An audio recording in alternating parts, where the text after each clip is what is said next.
부동산 정책, 뭐가 진짜 바뀌나? 주담대부터 전월세까지 이재명 정부의 리얼 변화 총정리. 뉴스는 쏟아지는데 도대체 뭐가 바뀌는 건지 모르겠다.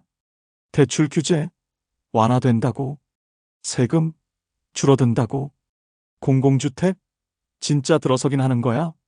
이 영상 하나로 이재명 정부의 실제 달라지는 부동산 정책 핵심만 정리해드리겠습니다. 1부 대출 규제 푼다. 하지만 선별적으로. 먼저 주택담보대출 일명 주담대. 이전 정부에서는 LTV, DTI, DSR 같은 규제로 대출 한도가 크게 줄었죠. 하지만 이재명 정부는 바꿨습니다. 청년 무주택자, 생애 최초 구매자에겐 문을 열었습니다. 생애 최초 주택 구입자는 LTV 최대 80%, 대출 한도 최대 5억 원까지 가능. DSR 규제도 완화 1주택자도 일정 조건 하에 규제 적용 유예. 고금리 시대 맞춰 고정금리 장기 대출 상품 확대. 다만 다주택자나 투기 지역에 대한 대출 규제는 유지합니다. 2부 보유세는 줄이고 실수요는 살린다. 이전엔 집 한 채만 있어도 보유세 폭탄이라는 말이 나올 정도였죠. 이재명 정부는 보유세를 조정했습니다. 공정시장가액 비율을 낮춰 실거주 1주택자 세금 부담을 완화. 종부세 기준도 조정. 1가구 1주택자 12억에서 15억 상향 검토.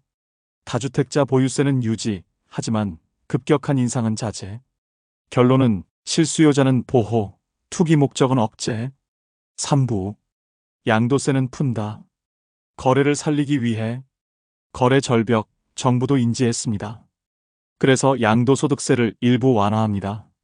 다주택자도 일시적 완화.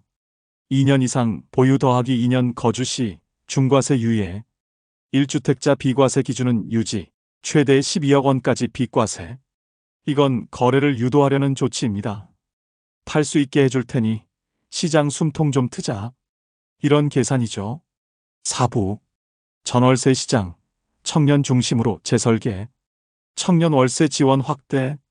월 최대 20만 원. 최장 2년까지 지원. 전월세 신고제 정상화. 전월세 계약 자동 등록 이실거래가 공개된다는 논리. 보증금 보호 강화. 깡통전세 예방 위한 보증보험 가입 의무화 확대 검토 중. 전셋값 급등, 보증금 사기. 이 정부는 그걸 주거 안전망 문제로 본 겁니다. 5부 공공주택 진짜 늘린다? 가장 핵심적인 변화는 공급입니다. 10년간 300만 호.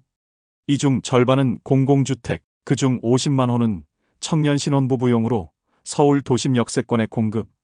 특히 역세권 첫집 프로젝트. 분양가 시세의 6070%. 무주택 청년 중심 공급. 장기 임대주택 확대. 30년 이상 거주 가능한 안정형 공공주택 확대 추진. 집 없는 사람 먼저 서울에 싸게 오래 살게 한다. 이게 핵심 철학입니다. 말은 누구나 합니다. 하지만 시장은 숫자에 반응하고 사람은 결과에 반응합니다.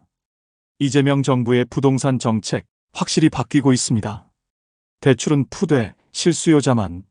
세금은 줄되 투기꾼은 빼고. 공공주택은 늘리되 수도권에 집중. 이제 중요한 건 하나입니다. 이게 실제로 작동하느냐? 그리고 당신에게 어떤 변화가 오느냐?